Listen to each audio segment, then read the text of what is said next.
I want to kick off by welcoming everybody, thanking you for dialing in, for your interest, and for persisting through to the final session of the day. My name is Jamaica Jones, and I'm the CKAN POSE Community Manager. It's a pleasure to be moderating today as part of the Future of Open Data program hosted by the Open Knowledge Foundation.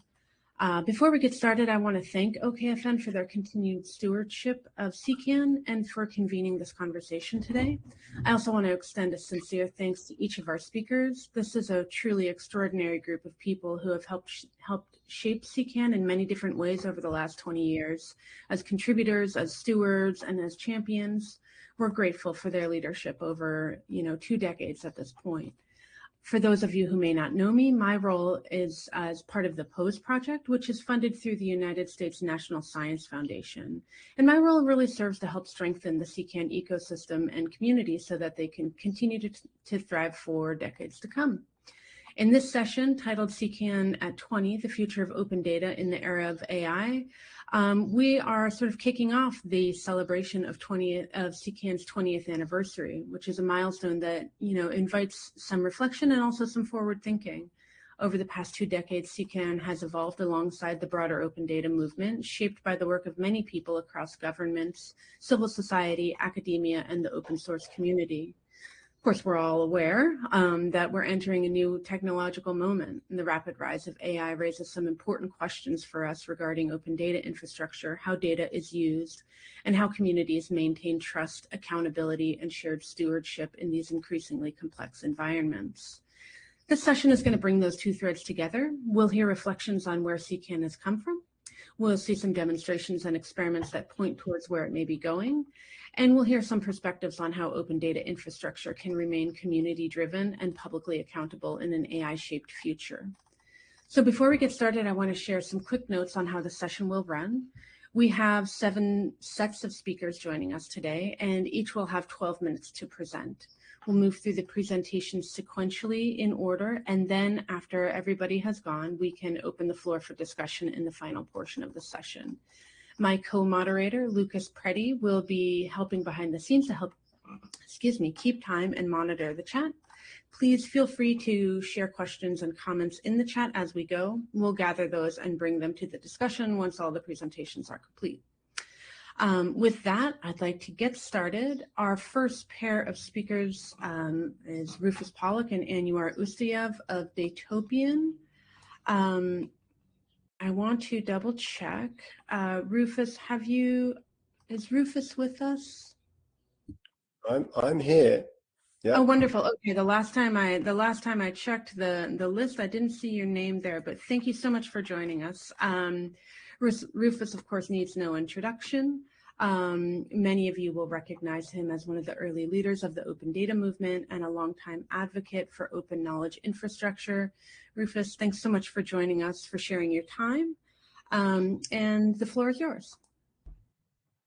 Thank you. One question is, how do I share my screen? I'm not so familiar with big blue buttons, so I don't see a command to do that. I believe that Lucas will be granting you those privileges. Yeah, hi Rufus, I just made presenter. Now you should see. Thank you so much. That's wonderful. Thank you. Okay, cool. That's amazing. And just to voice Renata's request, let's speak one at a time, like just one camera activated so it can be better framed in the big blue button. Thank you. Go ahead. Great, I think that's working. Can you see my screen okay? Yes. It says, because I can't see you now, but it says from access to understanding. Is that right? Yes, yeah, we can see it. And it's still showing that. Great. Okay, because I'm a little bit in the dark. Well, welcome everyone. And yeah, it's a real privilege to be here, and really, yeah, a joy. I'm not sure I would have anticipated the CKAN would be around in 20 years. So it's really amazing to be here with everyone and to talk about the future of open data in the era of AI with my colleague, Anu. And, 20 years ago when we started CKAN, it was to solve really a simple problem. Governments and others had data, but nowhere to put it. And I think we've solved that, not obviously just CKAN, but the open data community and others have really, I think we've made huge advances. And CKAN now runs data portals in over 40 countries. But here's what I think 20 years has also taught us, that making data available is not the same as making it useful or usable. And, still today, many open data portals, not all, but many, are still kind of essentially filing cabinets. Very well organized, technically impressive, but they're filing cabinets nevertheless. And I think what we want to do is obviously, and it's been something we've not completely new that we talked about for some time, is how do we make availability into accessibility? And I think this is what an aspect why AI is so exciting around data, is that the bottleneck has not always been technical access, it's cognitive access, knowing what to ask, how to query, how to interpret data. So we build the infrastructure for publishing, but we've never fully solved the infrastructure for understanding. And that's, I think, some of the unfinished business of open data. And I also think that the advent of AI not only helps us really address that gap, but also it makes open data even more important, in the sense that, as both in terms of AI models, but in terms of when AI has access to things, as we've seen actually happening, I think, with open source, AI prefers to build with open source. I think we would hope to say that AI will like to kind of reason, or at least have grounds for like factual thinking when, with its users, based on open data, on reliable, trustworthy, high quality open data. And this is what I therefore think that the AI shift that we're having, and this is what the AI moment actually means for us. It's not automation, and it's not chatbots or portals. It means we can finally close the gap between data being available and data being understandable and usable by the people who actually need it. Policy makers, journalists, citizens, scientists, and others. And natural language becomes the query language. Context becomes automatic. And the person with the question no longer needs to be a data engineer to get an answer. So that brings me to something we've been building. I mean, at least at Datopia, and I know in other parts of the community, we built an MCP server for CKAN and Portal.js actually about 6 months ago. It's the first experiment. I think MCP servers may even now be going out of fashion for various reasons, but we've been working recently in another early prototype born from that work, queryless. The idea of that is simple. You have a data set or data in your organization or in your data portal, and you have a question, and you can just ask it from the interface, not only the web interface, but from Telegram, WhatsApp, Google Chat, whatever, wherever you actually normally are as a user. So with that, I'm going to hand over to my colleague Anu to do a little bit of a demo there. And let me come back to, I think I probably have to stop sharing my screen to do that. There we are. Okay, yeah. Hi, everyone. And I will need to be able to share my screen now. Okay, yeah, I have this option now. Great. So, yeah, thank you, Rufus, for doing an intro about these new interfaces. And yeah, I'd like to present how one can now query about data, for example, in a data set in CKAN portal, but now using more like a chat interfaces or right from the edge, chat applications. So I'll start sharing my screen and let me know if you can see it. You should see my web Telegram interface. Yes. Okay, great. Yeah, so basically behind the scenes, we have like CKAN, Portal.js, metadata, raw storage, SQL storage, and so on. But as a user, as a consumer, we just want to ask questions, right? So right now, what I'm going to do is I'm going to ask a question about the demo data set, which is about gold prices that is published on the data portal behind it.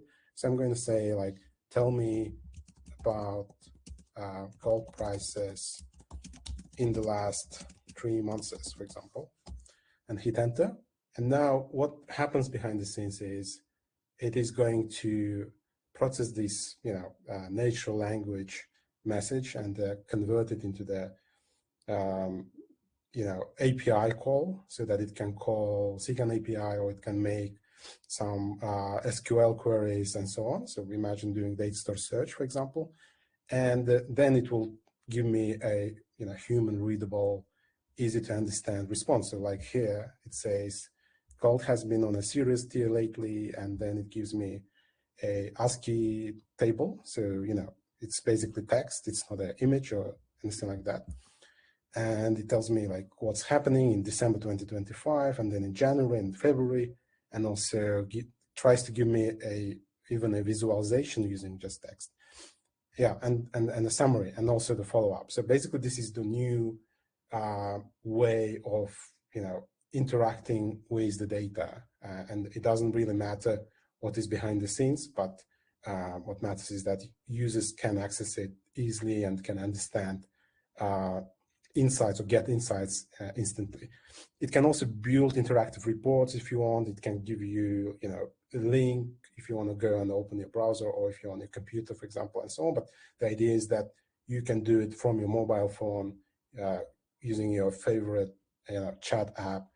This one is about Telegram, but it can be also done on WhatsApp. We've done integration with Google Chat, with Discord, and so on. And if chat app is too if it's too new or too radical, it's still possible to do it in a sort of old way. Let me now share. While you're just doing that, Anu, while you're bringing this up, I was also running another comment that, for example, at Datopian, we're also using the same kind of interface for our internal data, not even a classic data catalog, though we kind of have that. We've built our own kind of interface. You can query, what were my sales last month? Or, this kind of natural interface. There are quite a few things also, just before you say, is that one of our other experiences is it's not also just quite as simple as kind of connecting your AI bot and putting it in Telegram, making sure you get responses back that are reliable, making sure that you visualize responses, that you use the data knowledge that this kind of community has and how to present data back to users is still actually really important, and important in how you kind of behind the scenes, you're prompting or shaping the responses and data you get back. But yeah, over to you, Anu, to continue. Yeah, so I wanted to show a little more traditional interface now, which is basically a front end of CKAN. In this case, we're just using Portal.js, which is a decoupled front end, but you can see all these, common or, terms like searching, organizations, groups. So for CKAN, it is very native, right?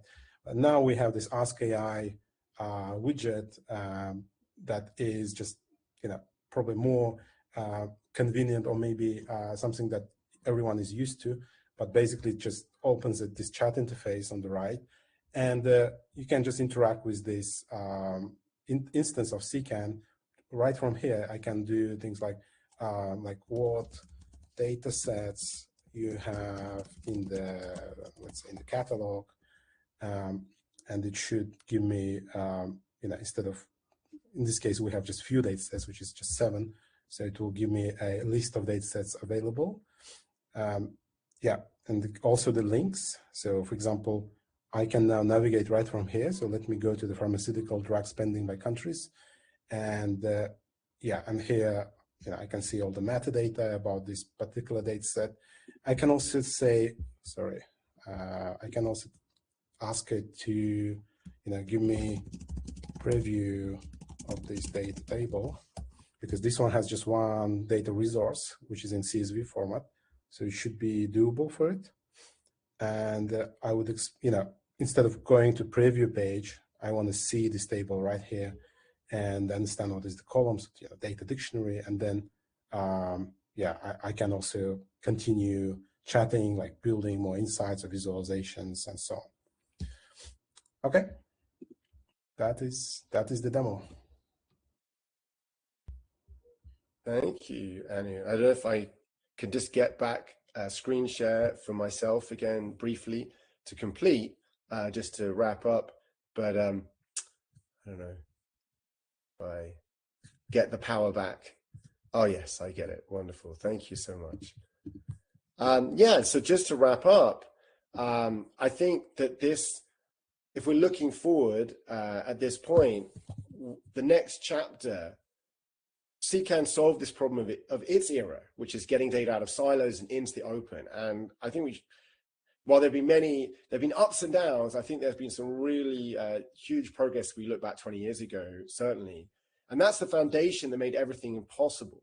And the next chapter is about making that data actually work for people. And I think AI can be transformational in this.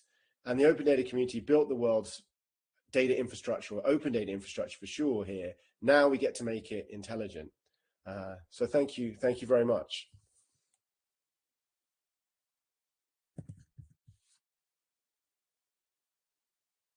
Rufus, Anwar, thank you so much. That was an excellent way to kick off this session. I really appreciate the call to ensure that we're thinking about making data work for people. I think that is, I mean, speaking for a very large audience right now, possibly why we're all drawn to this work, possibly a mandate that we have in it. So thank you for centering us in that as we move on through the program. I do have a quick update about the program, which is that over the course of the last few minutes, we received a message from one of our presenters who's not able to join us with very short notice. So Antonin and Andrea, that will move you up a few minutes in the session. It's the presenter before you who's not able to join us. So if you're okay with accommodating that, we appreciate your flexibility. And that might give us some time for some extra comments and discussion at the end of the session.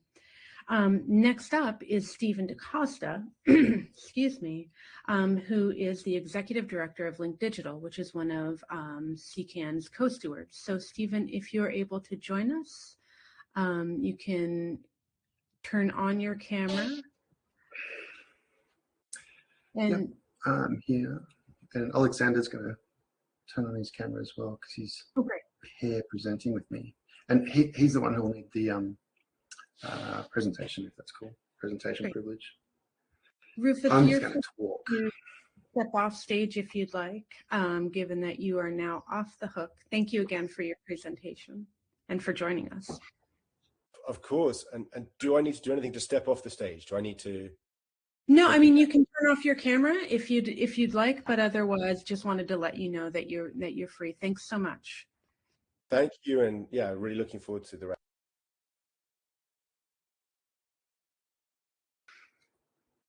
Cool. So if Alexander can share whenever he wants, I'm going to just speak kind of briefly and then let Alexander go through some of the stuff that we've been doing in a similar way, actually, some Ask AI features. But the background that we've been kind of tackling, I guess, data in the current age, let's say, the future. I think we're living a little bit in the future. We always are. It's a very presentist reality. Is to really kind of get to the heart of what knowledge is. A little bit, you know, a bit like what Rufus was saying, like it's more proximal is the way I would kind of put it, that knowledge is getting closer. It used to be that you had to go to the library, you had to look stuff up, you had to go to Stack Overflow and ask the right questions and search through a whole bunch of stuff. A lot of that filtering and discovery is, you know, kind of chaperoned into our hands quite easily. But that doesn't mean that we don't have to have that cognitive load and actually understand what we're asking for. In fact, you know, unsupervised learning for LLMs is kind of like that example of having to follow the basketballs and there's a gorilla that walks past. LLMs and others will sort of like learn what they can ignore. Ignorance and being able to have a model of something, fill in the gaps is basically how LLMs work. They understand what to ignore, and it's effectively what gets ignored becomes invariant. And those invariant inferences are what gets thrown back when it's using conversational language. It predicts the next word because that's the next word that would basically have the least incorrectness about it. And in a way, that's what we do ourselves in consciousness. I think the difference with LLMs is that they're basically creating a model of unconsciousness that supports our own conscious selection. So a lot of the ways in which we're going to have to build our knowledge systems are going to be much more mindful, much more about how we datafy, create signal intelligence, the kinds of feeds that come towards us and how we curate those. And from the signal intelligence, we can then have custom model intelligences, so custom ways to bring things much more proximal from those various feeds to us. So I think data governance, data pipelines, and the training of appropriate models that have the right kind of bias and not the wrong kind of bias is a big part of it. So we have quite a few things that we're working on with Link Digital. I'm involved in the ML Commons datasets working group. There's lots of opportunity to build custom data sets that are going to be representing under-resourced languages. There's the Croissant working group as well, and Ian's been involved in the Croissant 1.1 capability for data lineage and consent provenance around what data sets can be used for machine learning. Here in Canberra, where I'm based, there's also a project called Cosmic, which is around basically kind of chain of thought and human readable sideline descriptors to how models are being used. And largely it can chain together different small models. And I think more bespoke small models are going to be what people will use locally. And I think also, I'm probably going on too much before Alexander has a bit of a chance to demo, but as much as we're using large LLMs that are coming from the hyperscalers, there's so much capability and capacity for us to have local LLMs or local models that sit in our own premise and are organizing our own knowledge architectures. So the kind of things that we were doing through file systems become knowledge systems again. The kind of discovery and access is not so much about discovery and access into external systems, but the cross-reference or referential discovery to our own local data and our local records of state, let's say. So the future of data in an AI world, I think, is largely around how we come to better understand knowledge in our systems, in our civic systems, in our governance systems, in our commercial systems, certainly. But when that becomes very, very close and very proximal to us, it's going to be our domicile. It's our way of living. To me, that's all about social cohesion. How do we create social bridges, not just in conversation, but in normalities? What are the normal social bridges that we want to enforce and reinforce in our societies? That should be very different. I mean, if sameness was so great, we'd all be speaking the same language. It's not that great. Diversity is really great. And we need a lot of diverse ways and models in the way that we bring knowledge close to us and how we make that operational as well. So at least for Link Digital and the way that we're approaching open data, it is part of signal intelligence. And if machine learning provides for knowledge intelligence, operational knowledge, and it speeds up access to knowledge and the operational capacity of knowledge, then you have to be really careful about what signals to bring in. Certainly that means that when you're getting information back from a model, if you don't have intelligence about what's being put into it, you're not going to have any confidence about what's coming out of it. I think that's also a pairing. So the organization needs the right model for their knowledge operations, the way they want to govern knowledge in their organization. And without any of that pipeline stuff, you really won't be able to govern things too well. But anyway, I'll pause for a bit, or stop even, and I'll let Alexander run through some of the stuff we've done with at least one current extension that is a little bit similar to the Ask AI one. But okay, go. So do you hear me? Yep. Do you hear me, please, someone? Okay. Yep. So yeah, this thing we've just seen from the top is really fascinating. I've been sitting here thinking about, like, probably everyone is going to present something related to AI, and we are kind of going to do the same. So I'm not going to explain all the basic things about the AI agents that you can talk to it, you can access some data. This is pretty obvious. And the problem that we have, that CKAN portals often contains like thousands of data sets, and the problem that is simply having access to data doesn't mean a lot, and people often confused that they cannot find some data, they cannot explain this data, they can just access it. And we've been trying to solve this issue for quite a while in different ways, like creating some kind of extensions to preview data in different ways, for example, for archive data, for tabular data, for geodata, etc. Now we have AI, and we had it for quite some time already, but consumer-friendly solution is still fairly recent, I guess. And this is about the problems that we have. We are all going to try to solve it somehow. So, for example, I'm accessing some portal that has 100,000 data sets, and I need to find a specific one. What am I going to do? I have only one option right now. We can rely on the Solr search and try to find the data set that we need. And the knowledge assistant extensions that we are working on, what it does simply giving you an access to this agent that tries to do this thing for you. I'm not going to talk about how successful it could be. It depends on a lot of factors, and we didn't talk about the limitations of AI in the previous speaker, and we didn't have a chance to ask any questions. For example, I will talk about the limitations first. We started to work with AI agents, and we decided that as companies that often works with the governments of different countries, the privacy is very important. And that means that we cannot simply take like thousands of data sets that might be sensitive, might be some personal data. We cannot just take it and give it away for some company, for example, Anthropic, OpenAI, DeepSeek, whatever.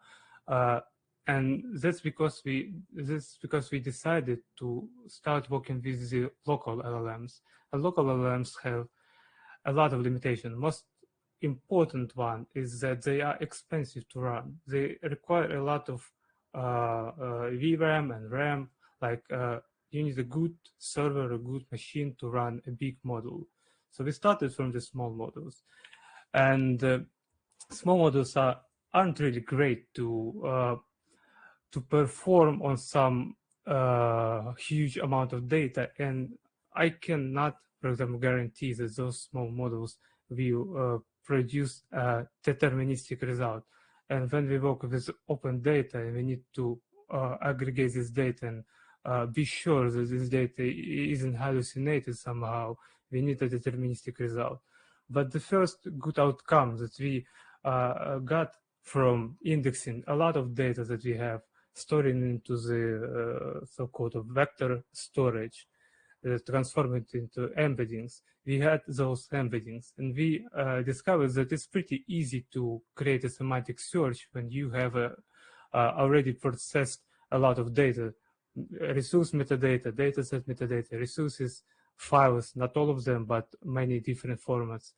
And you have those embeddings. For example, you have a user query, police reports, and you don't have any data set that stands for police reports in a title or in a description.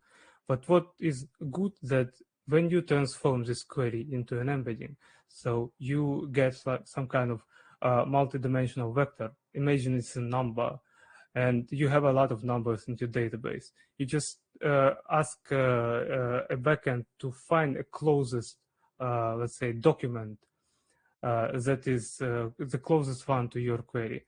And in this case, for example, when we say, I'm looking for crime statistics in Canberra for a specific year, I don't have any data sets related to this. But for example, it suggests me that it's highly possible that you are looking for something from Australia or something related to crime or something like that. This is a very neat feature, and it actually doesn't require a lot of computing power to implement it. This was our first outcome. And obviously, we've been trying to create some kind of chat assistance. We're still in progress. We have a lot of plans, and a lot of things to implement in future. But so far, we made it possible to work. For example, this demo was working on my laptop. So the data isn't going away anywhere. It's staying on my MacBook. And when I'm querying something related to this data set, this answers right here and right now. We have a possibility to also ask a cloud-based LLM, but we thought that the most important feature for us will be the privacy. So we decided to test the local solutions. Local solutions are obviously less like wordy, less creative, but this was an option that we decided we need to. We integrated with the data store, as probably the previous speaker did, because when you work with tabular data, you can have a lot of information stored already in the database. And we decided we can use it. So we use different LLMs that, for example, a specific one can work with SQL queries. And we work with the action from the data store. So we are not generating like raw SQLs that can be malicious. So we are guarded by those rails that is created by the action from the data store. We also been thinking about, for example, if you have a data set that is private and you don't have access to this data set, and for example, you ask in the chat, hey, do we have a data set like emergency housing and shelter usage? It shouldn't answer you that we have it, right? Because otherwise you have an access to something you don't have to have an access. And in this case, we are utilizing the permission labels from CKAN. It was a nice thing that it's very easy to implement because we already have permission labels. We calculate the user labels and the document labels. And in this case, you see that when I don't have an access to this document, I'm not getting a result. We also index in different formats of resources.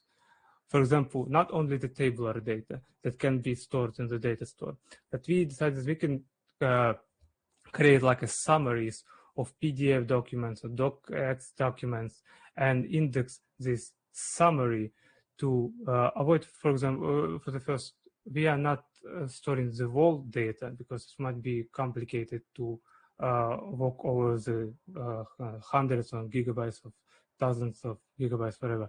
We're just storing the summary. And based on the summary, the agent can help you to answer a question about this data.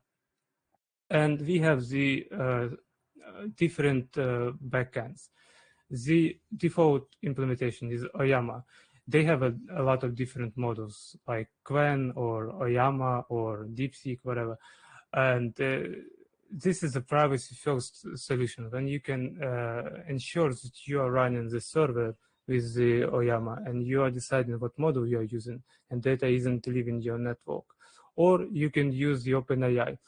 We are going to implement different providers for different adapts for different providers, for example, Anthropic or DeepSeek or other solutions. It's not complicated, but for now we have only two options. We have a lot of configuration options that can be accessed from the admin UI. This is kind of complicated topic, and I'm not going to describe what all of this weird words here, but this is just to ensure that it's a flexible solution. In summary, we have a semantic search or similarity search, and we have a way to talk to AI agent to ask about the data you have on the portal. And it's also being updated in real time. For example, if you decided to update a data set and change the description, we have a background job that index it or reindex the data again and again. So in this case, we are using the RAG approach when we are not fine-tuning the model, but we are providing and like enriching the context with the information we have in a vector storage. And it allows us to be more dynamic because data can be updated very often in the CKAN portal. it's still work in progress. I'm not saying that we have a working solution, like not working solution, but production ready solution. But I'm actually working on it right now, today. I'm still finding new ideas and new things that can be implemented for this very interesting topic. And I guess I'm run out of time. And I saw that there will be some questions, but it seems that we have a lot of speakers. So I'm just going to stop sharing my screen. Thanks, Alexander. And yeah, just generally, our approach is just basically to make sure that the data in the future is still a record of state, and that embeddings and models are all part of the governance. And I just have to call out Anwar, so that Toby QMD stuff is interesting. The OpenClaw stuff is also interesting. I think that's a good example of how you're using things like markdown files so that you can work with Obsidian, and you can navigate through the semantic sort of model of what is being put together. And I think those kind of local knowledge stores are going to be intrinsic to how people want to operate their data. Like I said, because data is kind of like the input into a knowledge system that can be refocused or made more proximal to people's context. So yeah, the more visible that is, the more open that is, and the more kind of human readable that is. So I think Obsidian, Markdown, and models will work well together. Rock on. Thank you, Stephen. Thank you, Alexander. Really appreciate the focus on, on utility, on what access really means, and also on the importance of, or the rising importance potentially of local governance. So thank you so much for that demonstration. I want to take a moment before we transition to the next speaker to acknowledge the pretty impressive work that Stephen is doing to celebrate Open Data Day. He is on his own hosting 7 events this year, 1 per day. I'm going to put in the chat a link to the various events that are occurring around the world during Open Data Day, so you can check out his and everybody else's. Thank you, Stephen. Thank you, gentlemen, and we'll move on now to Patricio Del Boca, who is the tech lead at the Open Knowledge Foundation. Thank you very much. I'm gonna share my screen. I'm going to slash. Okay, thank you very much. My name is Patricio Del Boca. I'm the tech leader of the Open Knowledge Foundation, and I'm gonna go through like a high-level presentation more than demo. So yeah, first of all, happy 20th anniversary CKAN. Rufus mentioned it a little bit, but for me it's as well like amazing that after like 20 years CKAN is still here. So congratulations to the team, congratulations to the maintainer, congratulations to the community. I think this puts like sometimes I talk with like the digital public infrastructure community and how they are trying to push open source as like a critical backbone of infrastructure, and everyone is like, oh no, but it's open source trustworthy. And I'm always saying, hey, CKAN has been the infrastructure for data publishing for the last 20 years. It's open source, it's trustworthy. I mean, I think that the whole world can learn a lot about CKAN. So it's a huge milestone. I think we all should take like some time to like reflect on what it means to have like 20 years of running software. A little bit of institutional, like we are the Open Knowledge Foundation. I like to say that we are kind of like the house of CKAN. The Open Knowledge Foundation has been the house where CKAN was born, where Rufus created it.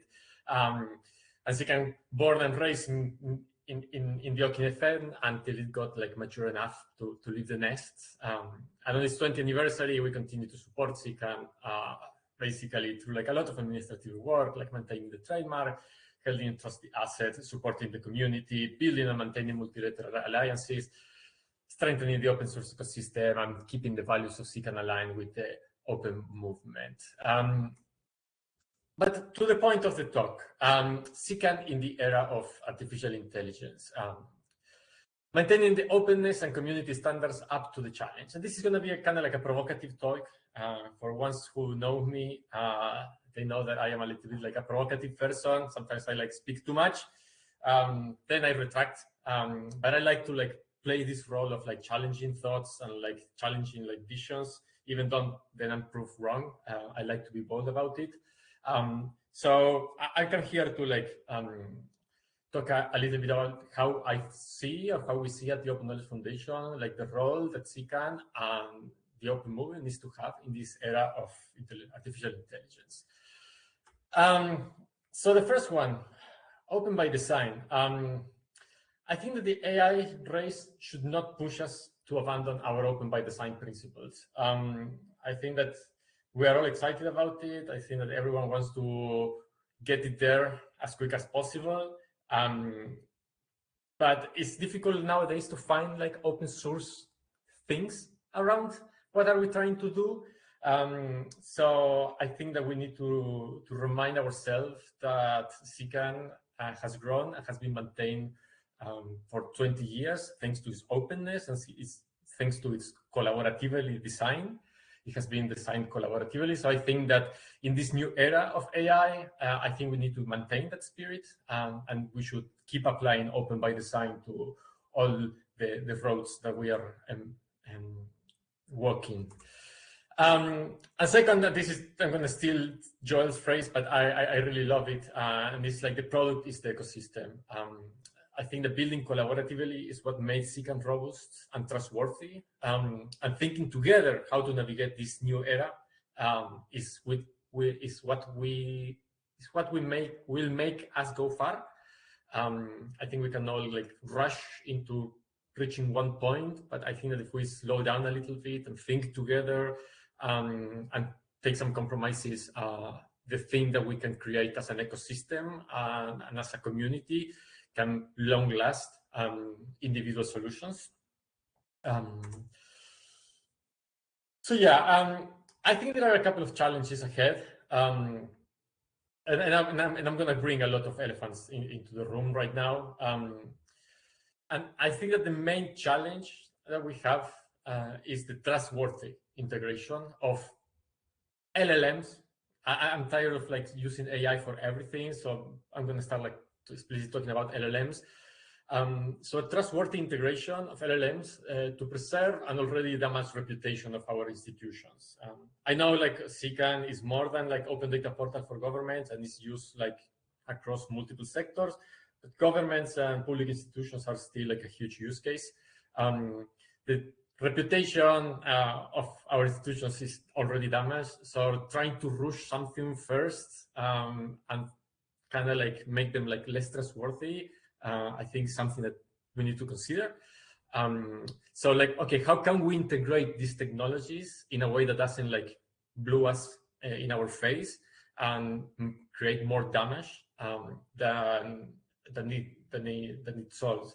I mean, one can read like some news of like, I read a couple of news like I think a year ago about like how I think it was Canadian Airlines, like the chatbot replied some like weird internal policy, and then the company needs to like pay a fine or like return the ticket to the user, to the customer, because the chatbot said it. So okay, the chatbot was the source of truth. So then it hallucinated like an answer, and okay. But when it went to court, the court ruled on the customer, they need to pay, then they shut down the bot. So a lot can happen when we are giving like wrong information, even more in public institutions. So I think like focusing on trustworthy implementations is the huge challenge ahead.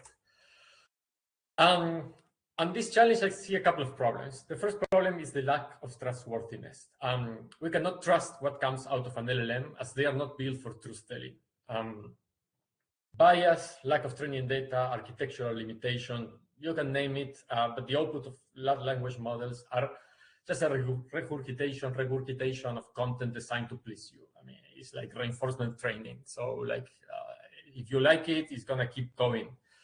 And I don't know, at least I see ourselves and the open data community as a guardian of public information and public values. So I don't know, when we start mixing a technology that out of the box has not been designed to tell the truth, I think that we have like a loss to trust, a loss to lost. I think that, yeah, I think that we can like blow up like a lot of like trust that we have built over the years, because we are navigating with a tool that has not been designed for the truth. So let's keep in mind that. So that's the first problem that I see. We are all excited about these tools. They are really powerful, but they lack of trustworthiness. So let's keep in mind that when we are designing our solutions. The second problem is lack of transparency. How do we know that LLMs are answering to us? Or how do we know how LLMs are answering to us? We have spent like decades on reproducible research just to replace it with a machine that each time it answers, it follows a different reasoning path. That's completely the opposite of what we have been trying to build in the past 10 years of a data science community, like a reproducible examples. Well, now with LLMs, it's like more difficult. They are not reproducible because each time like they have like random seeds, random like weights. Yeah, you can say you can lower the temperature of the model to 0, but that doesn't like, it's all, they are generative. That's the goal of them. So we are having some trade-offs here that I think is worth like at least asking the question. And all of our efforts on FAIR and reproducibility are going to be jeopardized if the mouthpiece at the end of the line just doesn't care. I mean, we can create like a lot of like back-end things, but at the end of the day, the front end of these technologies are like statistical machines. So yeah, it's like we need to be a little bit cautious about it. And backing back a little bit on the first point, how do we know how the LLMs are answering to us? Yeah, I mean, of course, we can say, okay, we can tell the AI to like bring us the query or like the SQL analysis that they did to get this data.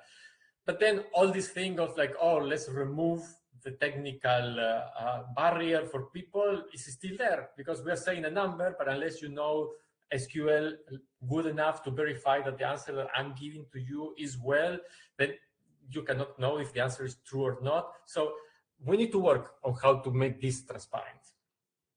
And the last problem is that it's not ethical. Current commercial LLMs are not ethical.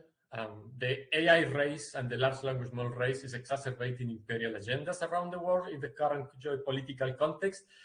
This is too much to cover, so I will leave each one of us to reflect on how much are we getting from selling our soul to the devil.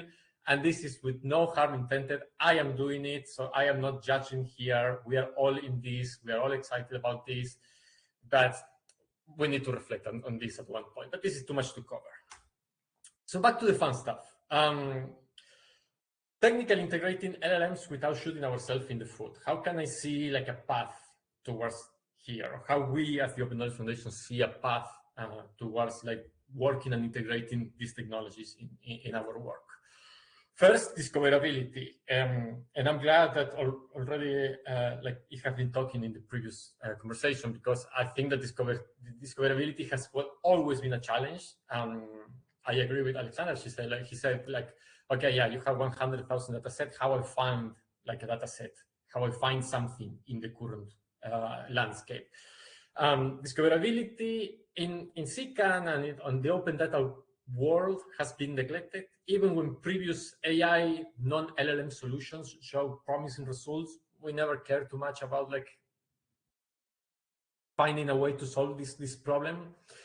And I think that pointing users to where the information is already like a huge win. And I think that's one of the things why LLMs are like so are getting like so much adoption.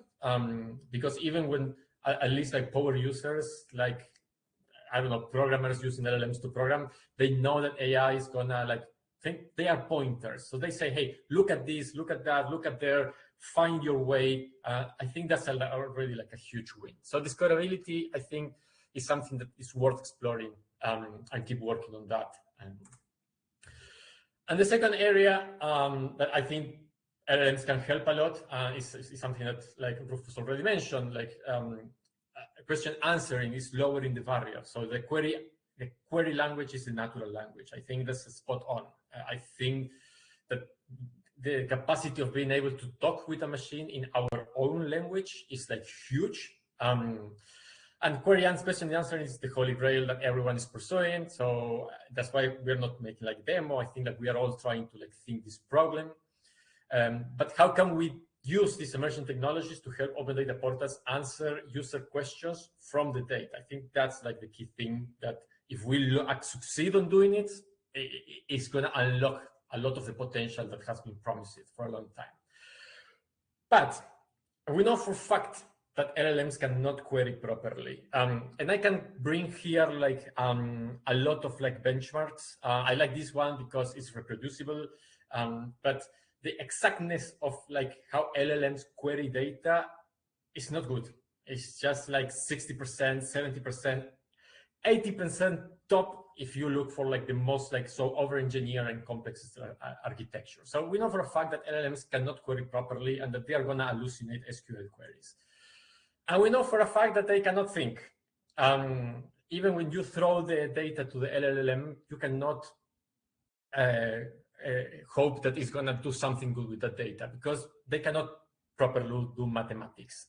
Like the thing, I have been like playing around, and throw me this zoom, say, yeah, okay, the total things for Panama is 42. No, it's actually 41. It didn't zoom correctly. So we have like a strong limitation. And this is super sad because it kills a lot of the scalability possibilities of this technology. It will be like marvelous if we can like use LLMs to query for everything. We have like a strong limitation here, at least so far. Maybe in 3 months, this is solved and I'm old news.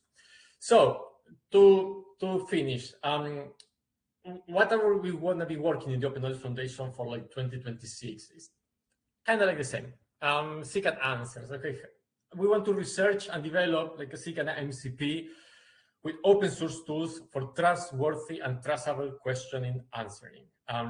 So basically, like we all know, the ones who are technical what an MCP is.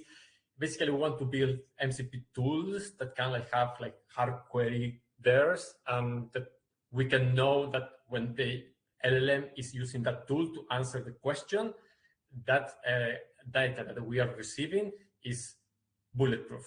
I mean, because the query that is being executed to get that data is query that we have been pre-programmed. Of course, there is like a good pros and cons of this. The pros is that we have transparency and control of how a question has been answered, because the query that is being executed to the data store or the pandas pipeline or like the polars thing is already pre-designed. A huge pros is that there is human in the loop by design. By design, we bring like domain expertise into the data query tasks. So we know that the answer that we are solving has expert domain on how we are answering that question. It's open source and reusable. If we can like generate like tools like that are good enough, I can imagine like several countries need to answer the same question to their countries. Okay, about inflation, food prices, gas prices. Like if we have a standard data and the standard queries, these open source tools can be reusable. And then it has the potential for standardization of data publishing and question and answering. And the cons is that, of course, it does not scale. You need manual queries for every single question that you want to do, which is not ideal, but it's a cons of the approach. We depend on LLMs. It's not something that I would like to have, but it is a limitation because it gives like some powerful interface. And it really feels like an over-engineered frequently asked questions section. But I think even so, it's like worth like researching and developing something around it. Our project is going to be built by the community. Our project includes pilots with community, trying to get like real questions from real communities on the ground. And we are going to be piloting with governments in the open data portals. We're going to have like access to real data as well, not only like the simple like test scenarios, but trying to go to like, okay, what is the most useful data and use it. And lastly, a reflection. In the era of data science, frictionless data kind of like told programming language how to read data.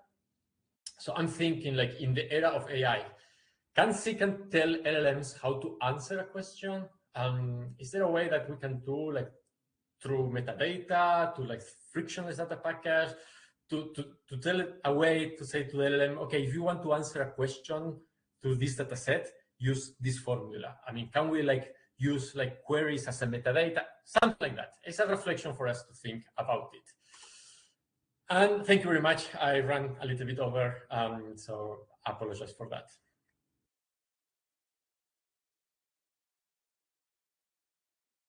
Thank you, Patricio. I see I was not successful in turning on my camera. Here we go. Thank you so much. That was indeed a provocative talk, which is my favorite kind personally.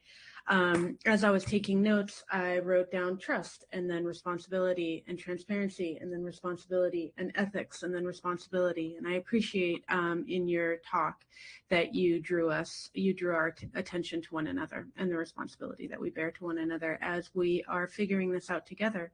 So thank you again. Thank you for your time. And we want to move on to the next presenter, which is Joel Natividad, known again to many people here, I'm sure. He is the co-CEO and co-founder of datHere. Thank you for joining us, and you can take it away. Thank you, Jamaica. Let me share my screen.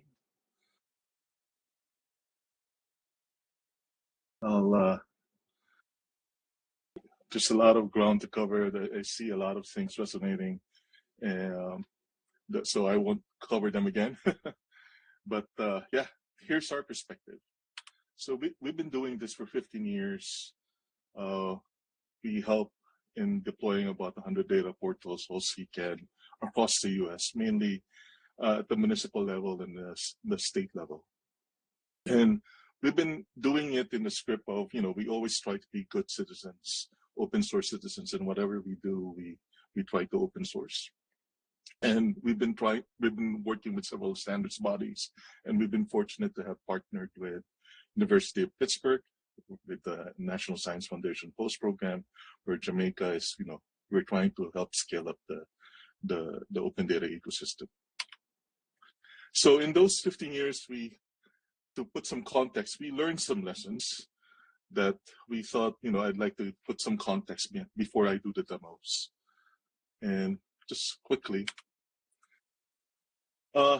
we look at data now as infrastructure. Nobody does filing cabinets, right? As Rufus pointed out, the equivalent of filing cabinets are the databases and the data portals we put up nowadays. Nobody does. Everything is born digital. And when we think of open data, we think of open source and the freedom to experiment. But I also say data is infrastructure because I find some parallels in the past. If you look at, when railroads first started being built across the US, they were built to different gauges, different widths. And it took an act of Congress to really standardize the gauge. That's why they call it the standard, to have a railway system go coast to coast. And the same thing happened again when Eisenhower, after the war, passed the interstate system, and that built, the modern highway system that again connected the nation. And the same goes true for TCP/IP. If you recall, I'm dating myself, when there were all these proprietary protocols from Novell, IPX, SPX, IBM had Token Ring, and we had all these walled gardens, and TCP/IP being open source and based on standards allowed us to build the web. And I think it's high time that maybe we can start building the dream of the Tim Berners-Lee of building that web of data, that semantic web. And perhaps we can do it using this concept of making data fair. And we're familiar with this definition of open data. But I want to propose that we should take it a bit further and treat it as a verb.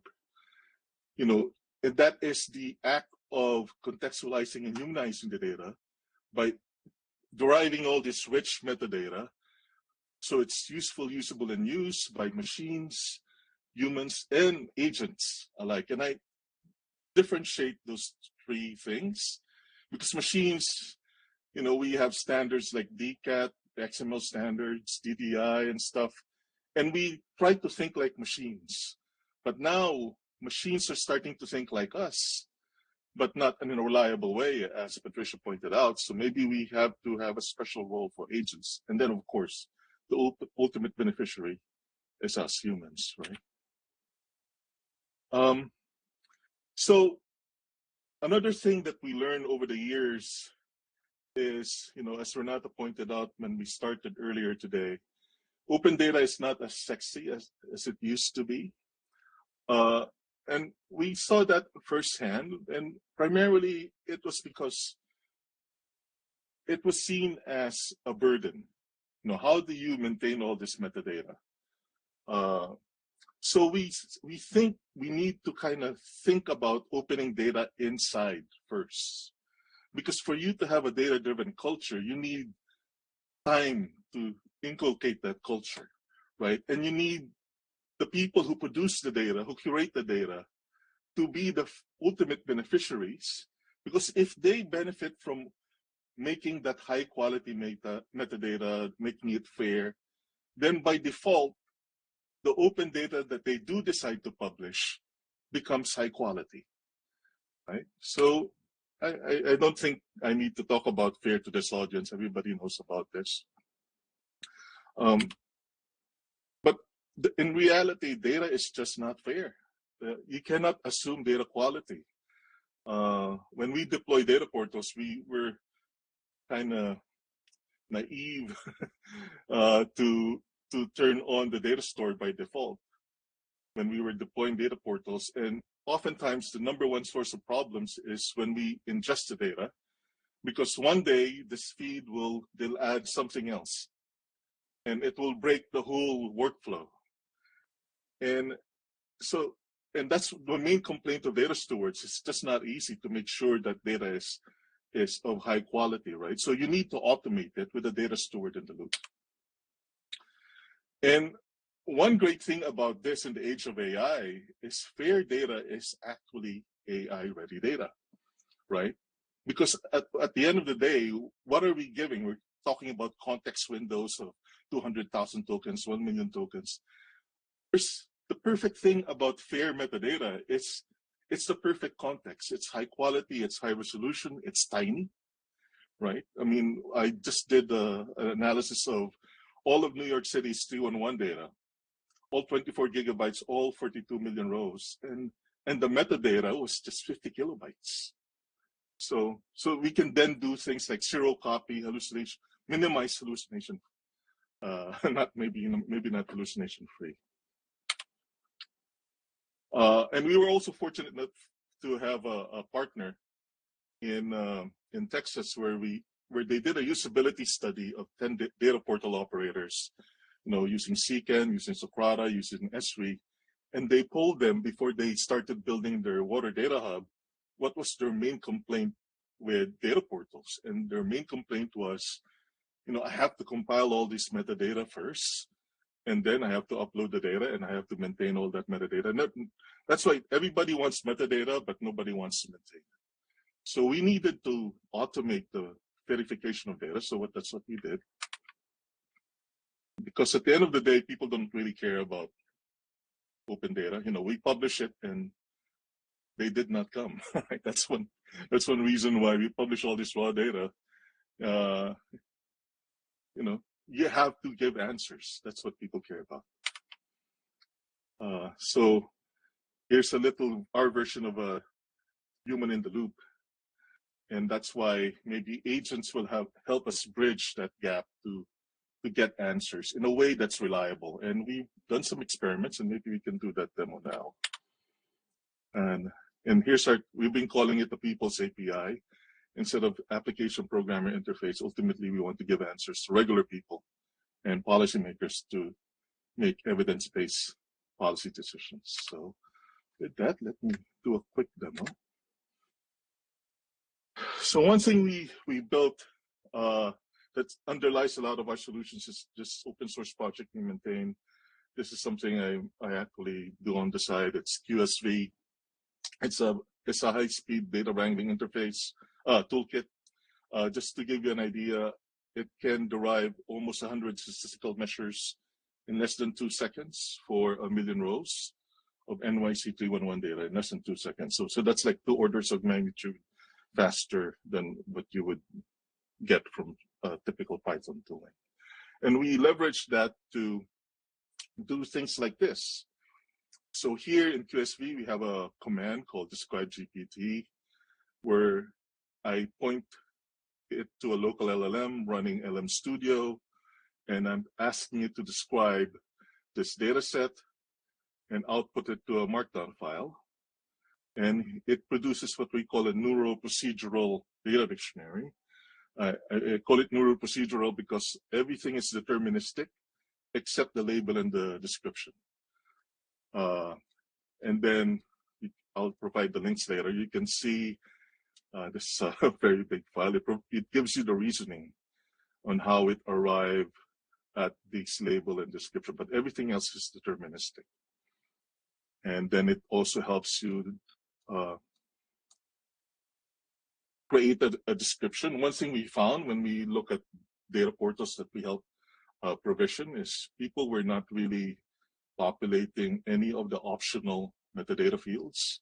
They were only populating the required fields because, you know, who has time to populate all the optional fields? So we thought we should help populate all those fields and help the data stewards, being customer number one. So it drafts a dataset description along with some notable characteristics. And then we add to the bottom an attribution that also serves as like a way to signal to people, hey, this was generated by AI. And it also allows suggest tags based on what it's seen, and this can go against a controlled vocabulary.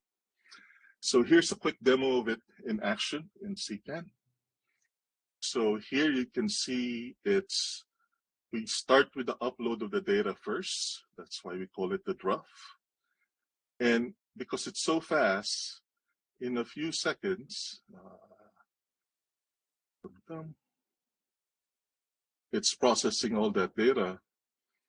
And this is a VM, so it's not that fast in this demo. But in a few seconds, it will come up with suggestions.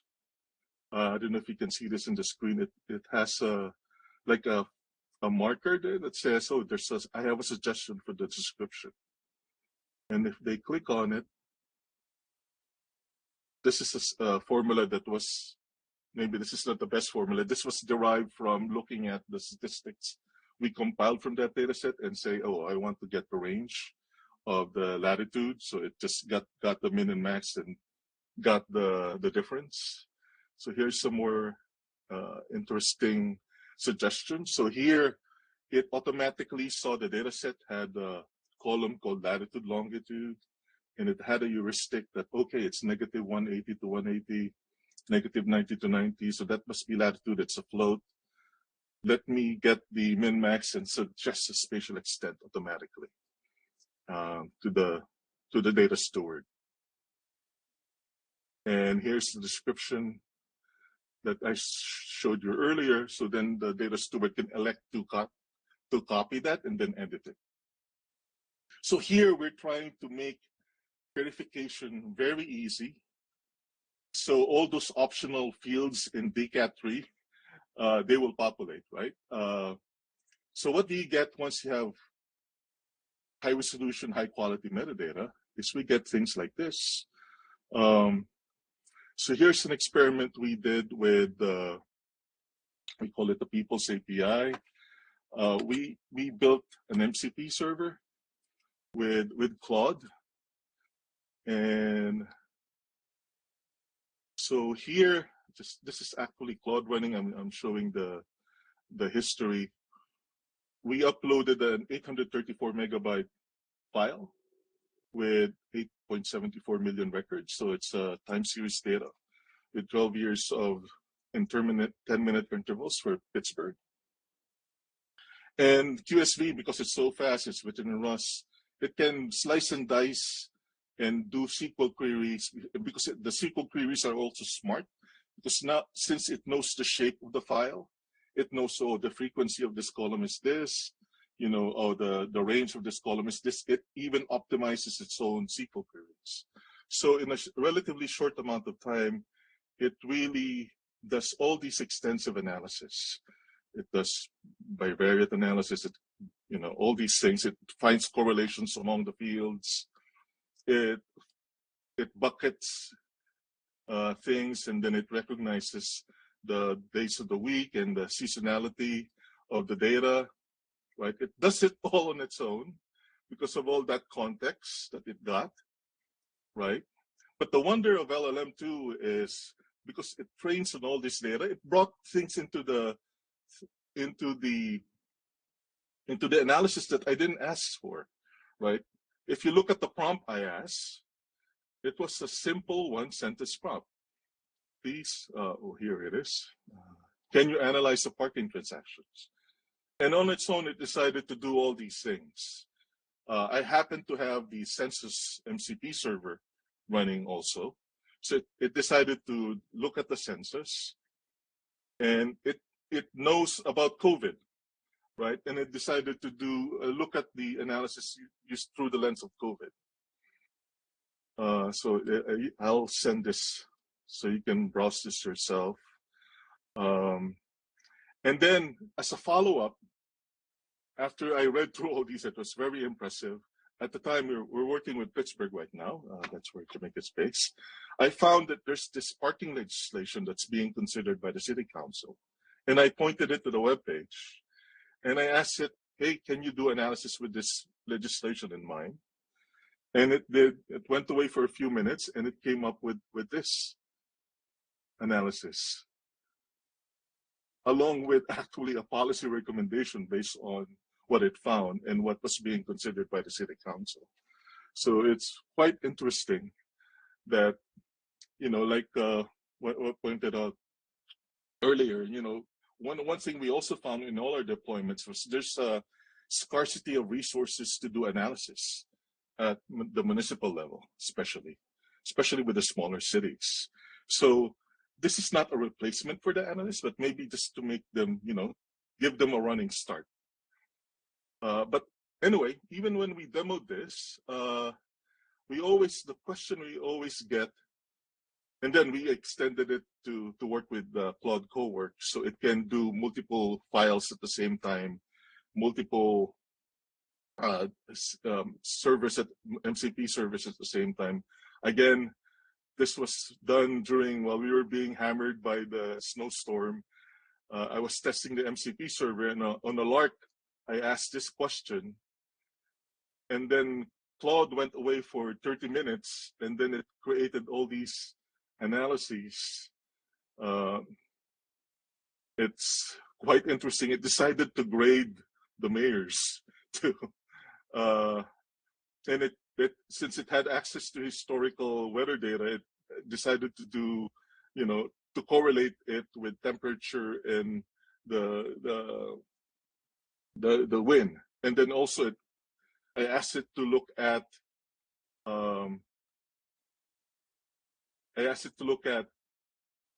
what did I ask it? The weather, the news coverage of the different snowstorms back in the time. Then it decided to look up all the snowstorms too. So that's interesting. And another thing that, you know, we also built a chatbot like everybody earlier. We found the limitations that, as some of you have also found out. You know, we would run a query, it will go to Claude, it will come back with a nice answer. But the first question we always get, regardless of the audience, is how do I know that answer is correct? The hallucination again. So we're building now something based on that feedback. I think the chatbot is still useful for internal purposes, just to get the analysts to a running start, right? The staff of the city council member to a running start. But we wanted something that we can vet is deterministic, right? So we have this thing called the data concierge. This is an idea we borrowed from the National Secure Data Service. If you recall, you know, right now, NSF is doing a prototype of the digital equivalent of the highway system. They call it the National Secure Data Service. And one of the things they were experimenting on is this concept of a data concierge, because they never want to give wrong answers. And the way they do that is it was a risk management approach. So when you ask a question, it will only search a library of vetted answers that were previously vetted and curated by human experts, right? So we took it a bit further. we still call it the data concierge, but what it does now is when you ask it a question, this is great, right? Okay, here's a question. What are the most common Tier 1 requests in Pittsburgh? It gave me the answer, but also it answered it by writing a notebook, a Python notebook.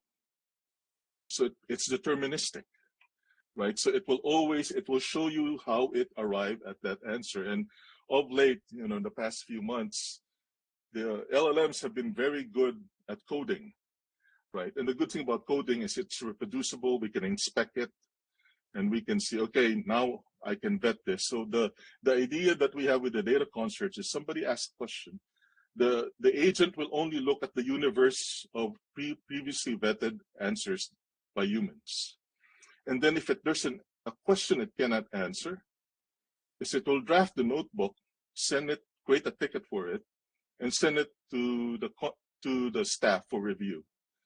And then once that expert, say in the 311 department says, okay, this is correct, I reviewed the notebook it created, it gave the right answer, it gets added to the library, and then it notifies the person, okay, it has been answered, this is, you can now have confidence that this is correct. So yeah, so it's been an interesting journey, and I look forward to sharing this experiment with everyone, and maybe we can co-create something that we can all so we can provide answers with confidence. That's it. Thank you. Joel, thank you. Really appreciate your perspectives on your time, and also your good work always pushing those frontiers with some principled optimism is what I've grown to appreciate about working with you. So thank you for sharing. Thank you for that end slide. And we can move on now to the next presenter that we have lined up. This is Antonin Garrone, who is product manager at data.gouv.fr, which is the French public data platform. Yes, hello everyone. Thanks for having me. Glad to be here. I'll try to share my screen. Is it all right? Great. It's great. So just a little bit of context very briefly. I think a lot of what I'm going to say resonates with what has been said already. So I'm the product lead of the French open data platform, which is now more than an open data platform, because we also reference restricted data and APIs on the platform. So we aim to be the single point of entry of all data in France, basically. We have data from administration, but also from the civil society, since it is open to everyone to publish on the platform. It was initially built on CKAN, but I think from 2013, something like this, it pivoted to UData. We make our own CKAN, basically. I wanted to highlight that today I'm going to speak about AI, but we still have a lot of different challenge, and AI really takes just a little bit of our time right now. We still have a lot to do to open and reference new data sets, to promote data standards, interoperability, to provide also tools on visualization, and one of our biggest challenge right now is how to align open and restricted data through unified access right management on the platform. But today I'm going to talk of what we are doing on AI, what we are experimenting right now. So it was mentioned in the chat, we try to improve metadata quality and help data producers to enrich their data. We know it's a tedious task and hard to do. So what we've done so far, it's automatic keywords and automatic suggestion of short description on dataset. The keywords are more meant for search purposes, both internal on the platform, but also for search engine. And the short descriptions are mostly meant for users to let them understand what a dataset contains quickly, without having to read a very long description that can be structured very differently from one data set to another. We are planning to experiment more advanced metadata enrichment. For example, you upload a CSV and it fills all the metadata, but so far what we have on production is only this. We are advancing step by step, and of course user can accept, modify, or regenerate the suggestion. And we also built, among other things, MCP server to try to make data more accessible. I don't think it's relevant to explain what it is in this for this audience, but we were actually very surprised on the reaction we had on social media and on the number of requests. In the second day, we had 3 million requests on the MCP server. So we noticed there is an interest to exploit the data on the platform through the MCP. We are still experimenting on it, and it has been said before, it's very hard to audit and to make sure that the model you're using is not hallucinating. So it looks great in demo, but sometimes it's not as great as it seems to be. But we also try other methods, such as we make available skills, which works great as well. And I'm going to take the risk to do a live demo. So for this demo, I will connect the MCP server to Figma Make, which is basically a Claude running in Figma. But you can do this with, of course, Mistral, ChatGPT, Claude Code, whatever. And I'm going to ask him to use the MCP and to find the dataset on elected official published by the Ministère de l'Intérieur. Next Sunday, France is going to vote for its mayor. So for this demo, I'm going to try to plot information on elected mayors. So what's interesting is that you can see what tool it's using. So now it's trying to, asking me if I want to run a search dataset. So this is one of the tools specified in the MCP, and he's going to look for this. We notice this, he has the same trouble as a human, basically, for data discoverability. If the metadata is not well set, if the name of the dataset or the description is not good, it's going to be hard to find. Antonin, if I could, I'm sorry to interrupt. Would it be possible to increase the font size on your screen? It's coming through a little small on this. I'll give it a try, yes. If I do it like this. That's an improvement. Thank you so much. Again, I'm sorry to interrupt. I'm not sure it's better, but since I'm in the app, I cannot zoom. You can also press full screen on the top right. Maybe you don't need to see my face. So now we found the right dataset, Répertoire National des Élus. I know it's the right dataset because I know the dataset. That's also a thing. And he has 12 resources. And I'm going to ask him now to show me the different files that those different resources. He gave me a few examples, but on the actual resources, so it should be using another tool, which is list dataset resource. He asked me if I want to run it. What is nice is that we can see what tool is using or not. So these are the different resources, and this this one is interesting for me because it's all the mayors, and he understood that it was the mayors.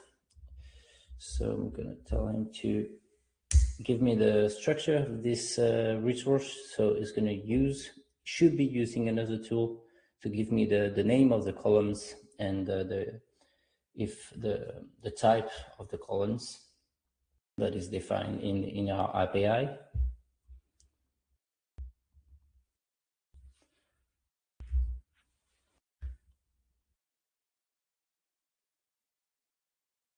Well, okay.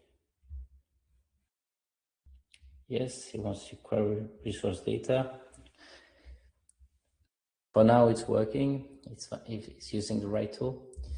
And what we noticed is that there's lots of different communities interested by the MCP, a lot of data journalists, but also accountants and lots of different communities. So now he gives me the structure. There's 33,000 lines, which represent each of a mayor. And I'm going to ask him to build a graph on the jobs, for example. So the libellé de la catégorie socio-professionnelle basically means the jobs. And I want him to build me a graph on this resource to see what mayors look like in France, what kind of jobs they have. You can make a suggestion in the chat. I hope it will be working. And to check, I'm gonna do basically the same, but as a human. This data set is this file. I'm gonna go into the Explore to check if he has hallucinated or not. So we're using this, which column is it? Yes, we're using this column, which basically means the job, and those are the most frequent value.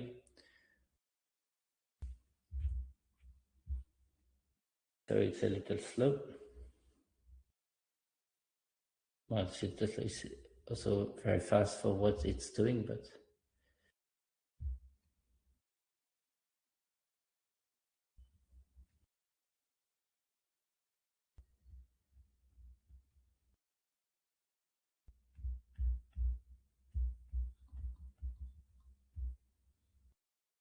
okay. And so you made a lot of decision here because, well, that's Claude doing his magic, but you can see that he has not hallucinated the data.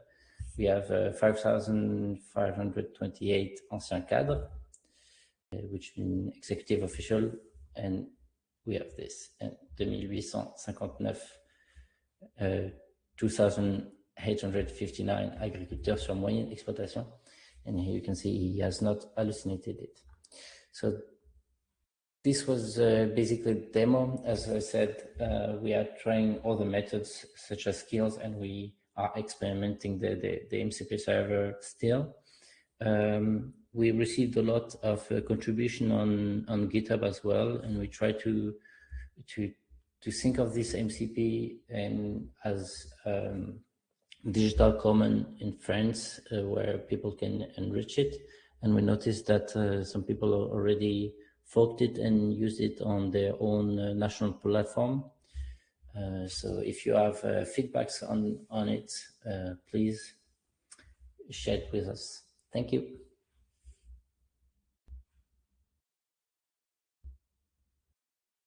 Thank you. Another super intriguing intervention, and that raises a lot of thoughts about opportunity and the disclaimers about experimentality and how we can help communicate and engage users in a manner that's informed. That actually raised some questions that I hope I have the opportunity to bring up in the question and answer, which is coming up in just one final session. We have one final presenter to invite to the stage, Andrea Borruso, who is president of onData. if you're here and can join us. Yes. Hello, Andrea, thank you for joining us. And feel free to please take it away. Okay.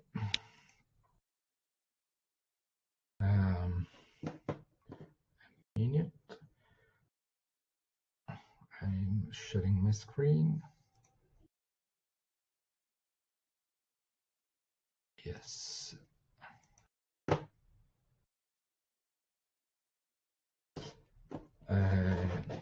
Unfortunately, I have to turn off the webcam because it's not working properly. I'll try to turning it on again at the end. Hello, everyone.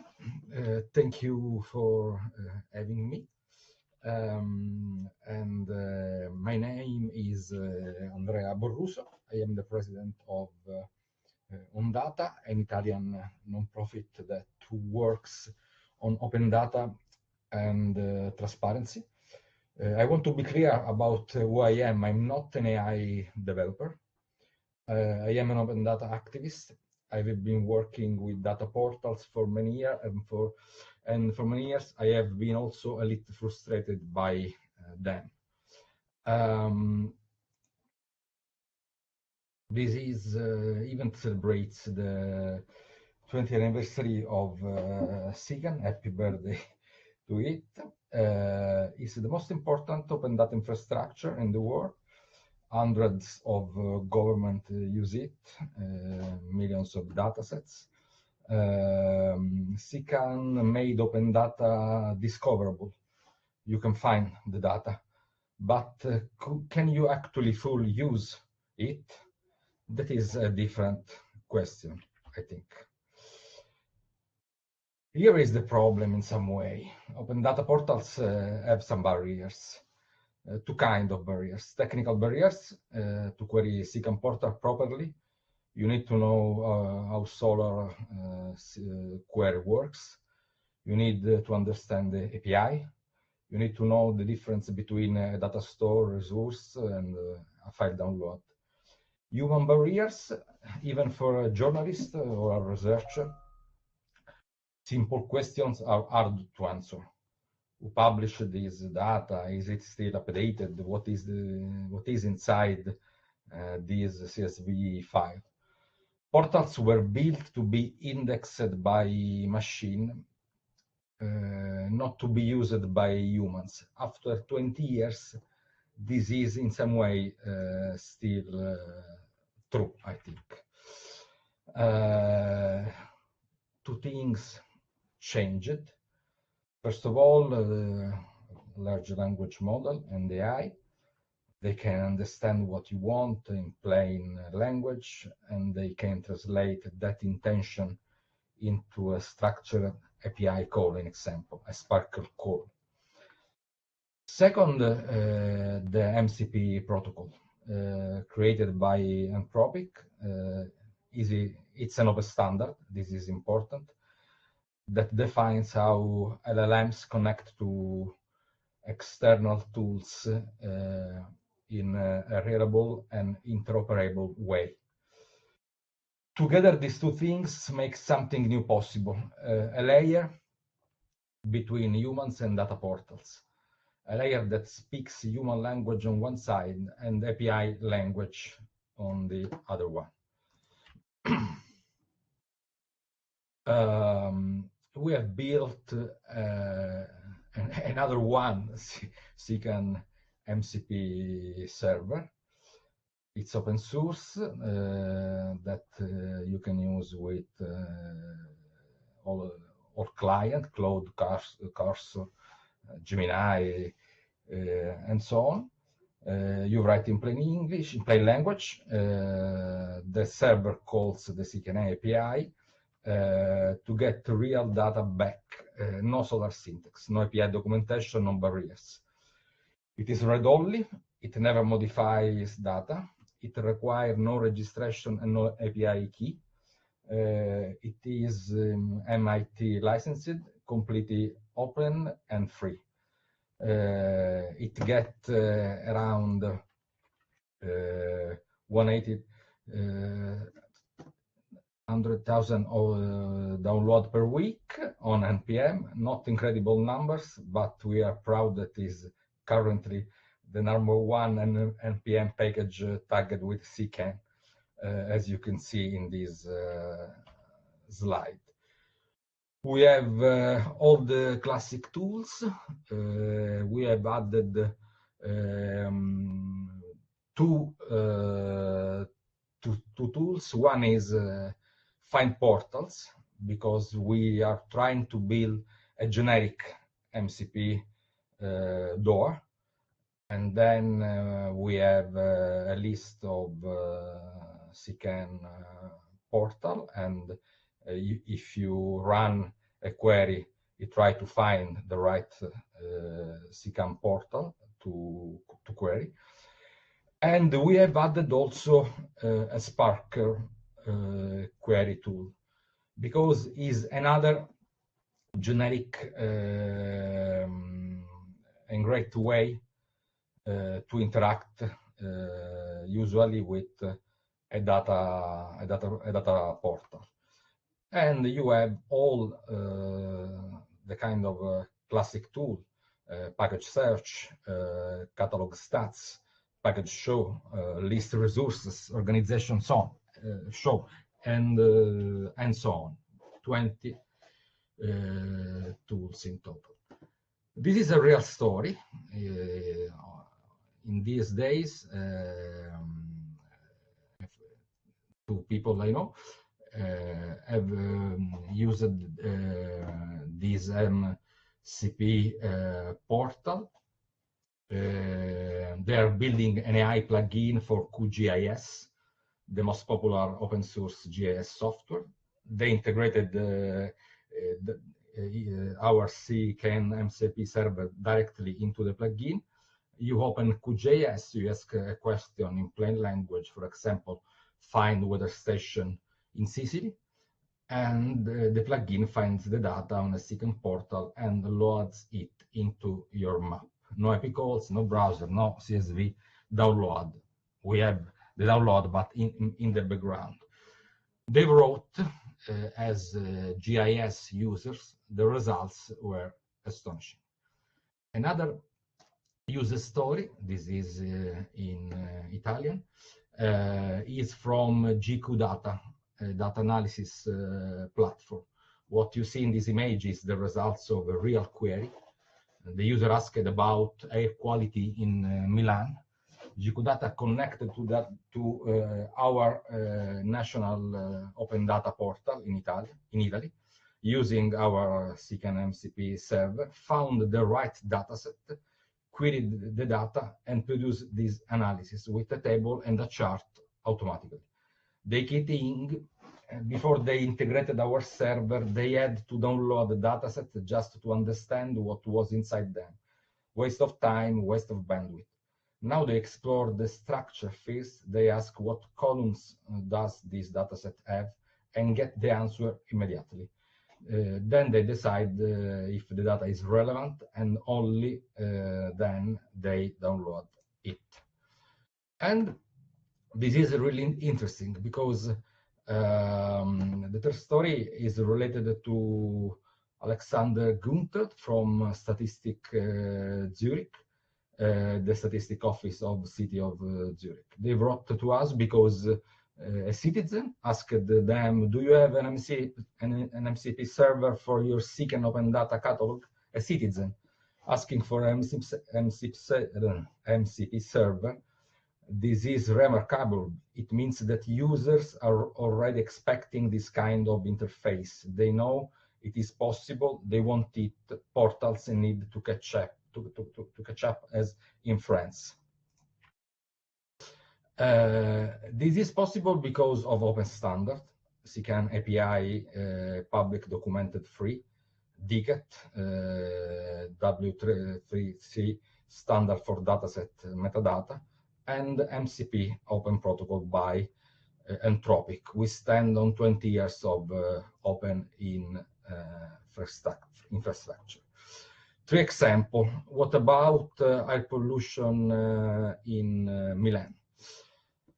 This is an HTML export of the conversation, and it's interesting because it find the right dataset, and then I have asked to LLM to compare the data with Italian pollution regulation, and then we have some results about some critical values in Milan, in Italy. And then I can ask in the same chat, is Berlin better than Milan? Then the tools find the right CKAN data portal and try to compare the two cities. And at the end, yes, Berlin is significantly cleaner than Milan. The second kind of question I have asked to our tools, what about gender violence in Argentina?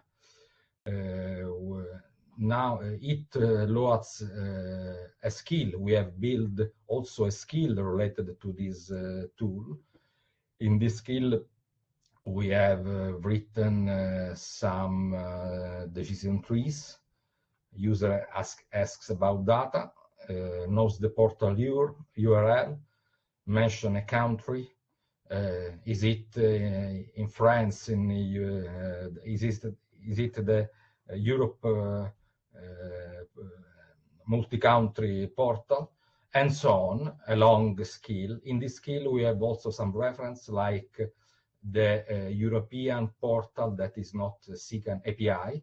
Then in the same chat, you can use the skill to query all the CKAN standard data portals and try to query also the big European open data portal.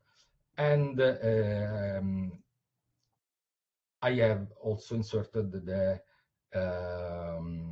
some info about the MCP tool. And in this query about gender violence, I have asked to compare what we have in Argentina and what we have in Italy, because it's for our association a goal. We want open data about gender violence, and we do not have. But at the end, I have asked to compare what we have in Italy. And unfortunately, we have not a lot of data, and we have collected a lot of signature, and we have create a campaign to ask for this kind of data. The last one is really interesting because we use two MCP server, one about CKAN query and one about related to schema, ontologies, vocabularies.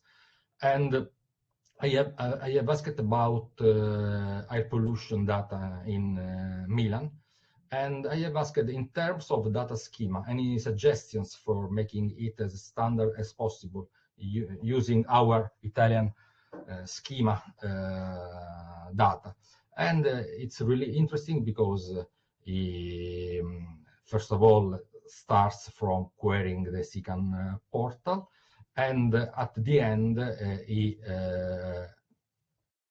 it produces a notation about the schema and how to try to align it to schema gov.it ontologies. And we have some open question. Should portals expose MCP endpoints natively? I hope yes. When AI summarizes open data and the user reads the summary, who gets credited the portal, the publisher, the AI. Does AI-mediated access help non-technical user always, or does it just help a technical user even more? Can AI help us find bad data, dataset with poor metadata, stale updates, inconsistent formats? I think yes. These are questions for this community, and I have a last slide, a message to data portal in some way. Please enable the data store. Without it, we cannot query tabular data directly, reading the table schema. We can only download the file.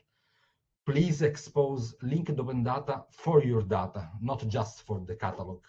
A lot of time we have only CSV and not really linked open data exposed for the same data. But please, please, please describe your data. Too often there is no information about what the columns actually mean. Too often there is nothing, no column description, no data dictionary, no explanation. With just these three things, AI can do a lot with very little. A well-written skill, a good MCP server, and describe the data, that is enough to open your portal to everyone.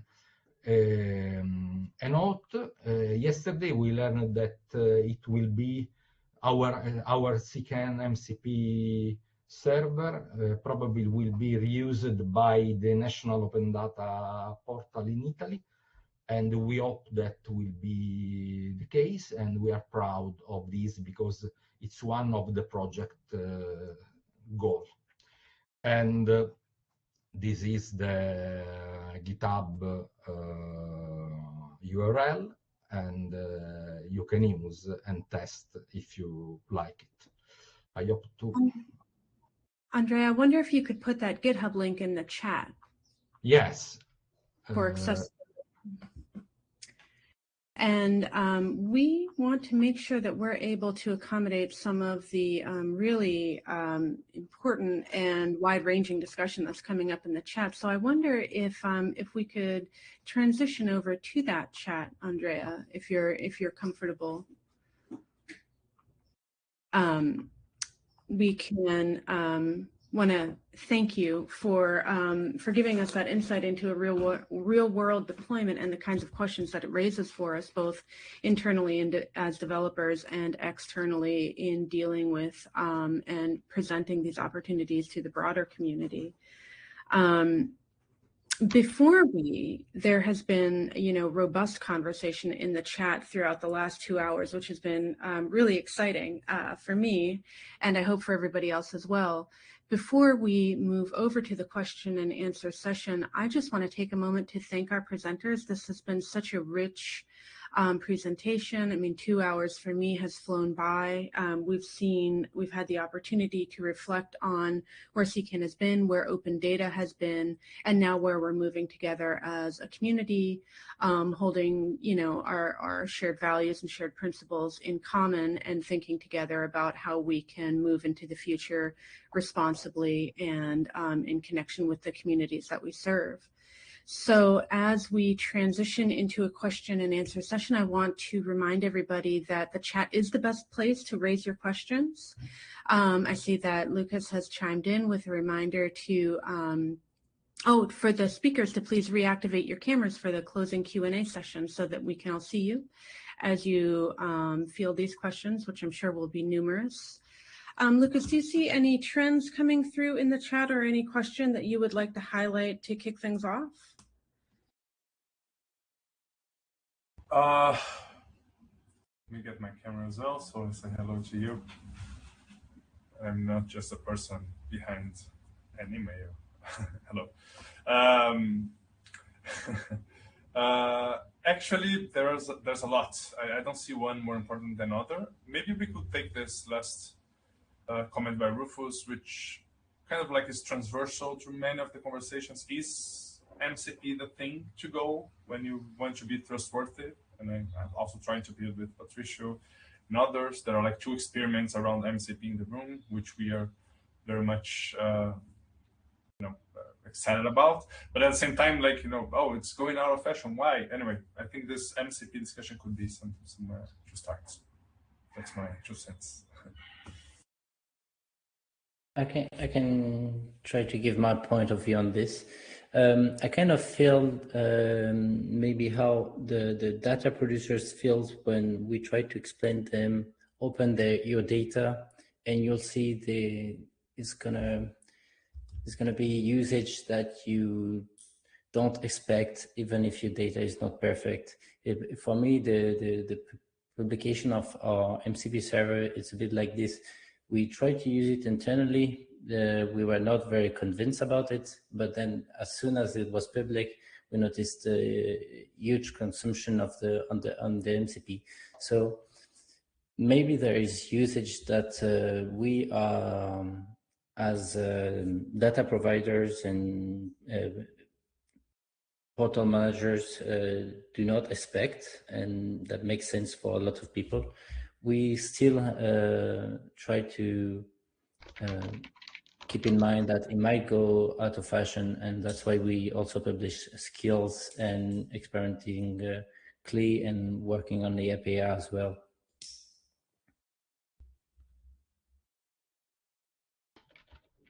Patricio, please go ahead.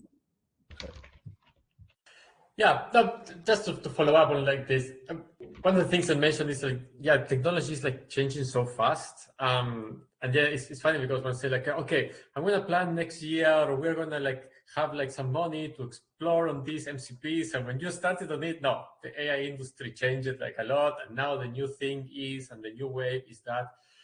I think one of the things like that are really interesting of MCP is that when it is integrated in the LLM, it kind of like explodes the discoverability of like the platforms, which is like the thing that I am like super excited about it. I was playing with the MCP of Andrea like a couple of weeks ago, and I asked a question about just some silly questions about like the accidents in the traffic. That there are some examples, and then I said, okay, which is like the most dangerous one? Just as a silly question, and MCP says, oh, look, this data set has like mortality rates and this or and suddenly I was like, hey, I wasn't even aware that data was there. Then I am like, yeah, I'm not trusting like the data that is giving me because like I personally am super skeptic about it.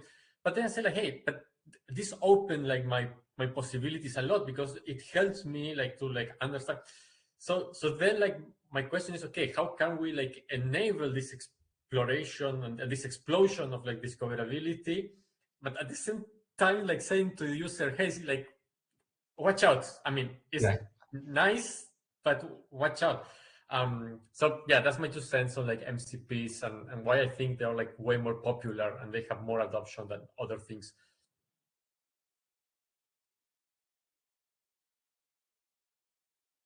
This was quite a geeky question, maybe, so it's good to start with. I also just flag I need to probably leave in about 5 minutes just because I had something on the hour. But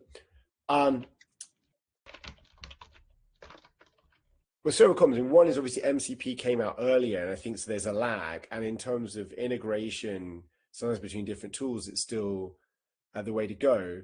What I noticed just the capacity of the frontier models, like, I think several people have now remarked on this, particularly famously, there's Andrea Kapathi, that something happened around November, December, at least in coding models, like something, like in my experience shifted. I haven't been coding that much for actually many years. I've started coding again.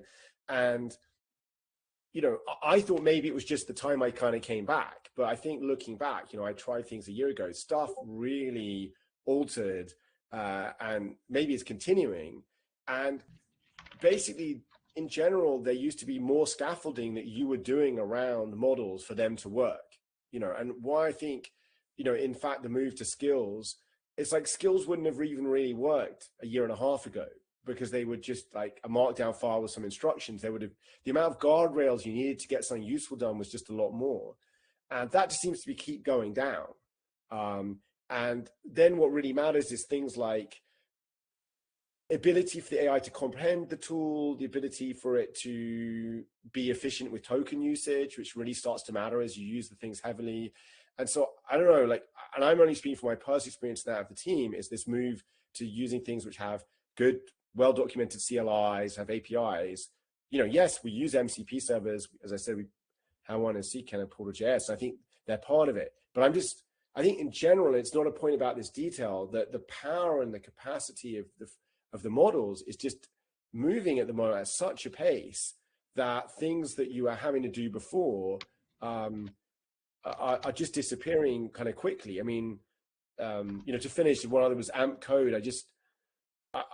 Which is one of the, you know, coding agents people might have used, but they just like keep removing things. They're like, well, it's not needed anymore. You know, the latest codex will do this and this for you. And so I think that's the aspect. And that's one of the things that's difficult at the moment, is how do we skate to where the puck will be in 6 months or a year versus where it is right now, or it was 3 months ago. And, you know, that's a hard one, right? Anyone who knows that exactly could be a very rich person. But, you know, just in general, I just think that's one thing we can bet on, is that they're going to get better at just natural language interaction and utilizing the tools around them. Yeah. So just to punctuate where Rufus said, I think in my mind, the verification is, in my mind, key, because it's the perfect context for the agents, right? It's token efficient. You know, you're not talking about sending, you cannot send an 800 megabyte file anyway. Right? So when we built our solutions, we only send the metadata and the statistical profile and the frequency distribution. And then when it comes back, it gives me that, we tell it, okay, what's the most efficient way to query this? And then the query happens locally. And it's really, I mean, the state of the art, like you said, Rufus.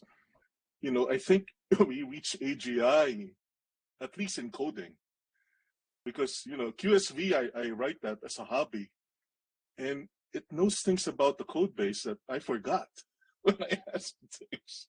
So that's why we went with a data concierge instead of making it answer free form. We said, hey, write a notebook, so we can make it a verifiable, reproducible answer.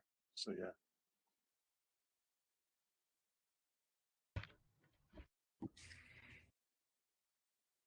Gentlemen, what I'm hearing in this conversation, you know, raises a lot of questions about remaining relevant and nimble, responsive and responsible. And I think that these are the questions that we're facing together as a community as we move together into the future, working to solve these problems and make sure that our public technologies still serve the publics that they were designed to inform and engage.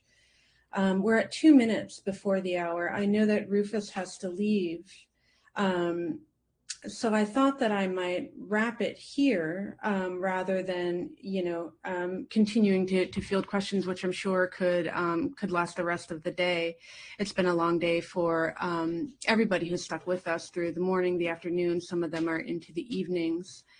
So I want to take this opportunity to wrap this event up. Thank you again for your time. This has been such a valuable and insightful conversation, great way to end the day and a great way to begin our thinking about CKAN's 20th anniversary.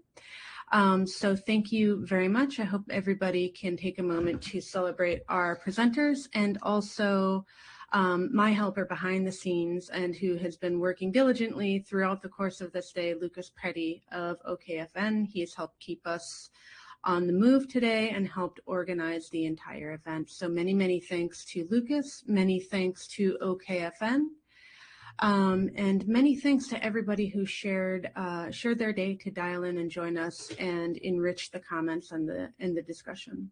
Look forward to connecting with you and to keeping this conversation going.